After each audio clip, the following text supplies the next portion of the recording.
Iulică? Bă, tu chiar crezi că eu o să văd vreodată o femeie goală la aparatul ăsta? Să știi că o să ai mari probleme dacă nu vii la festivitate. Îți promit.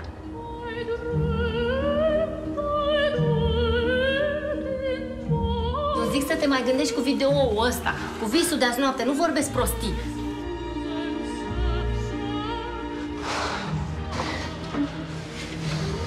Te rog.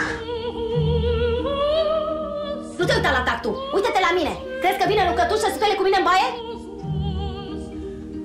Asta e problema femeilor. Dată pe lună au o problemă. Și transferă problema asta și bărbaților. Și uite așa, o dată pe lună, toată lumea are o problemă. E pe stop. Ce faci aici? Îmi faci cu femei goale, mă?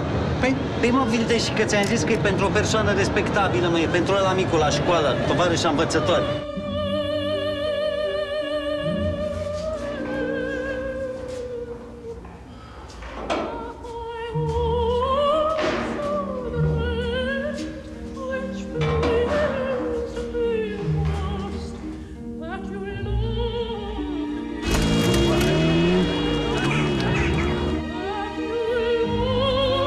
Un băiat deștept vine întotdeauna fix când e nevoie.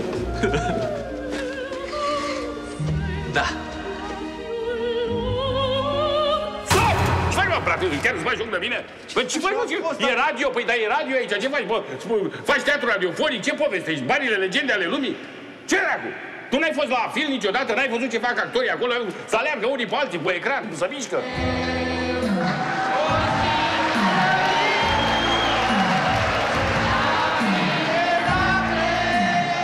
Aseară a bătut Steaua. Așa, și? Poate că și dacă timpul pe care l-aveam la dispoziție ar fi fost mai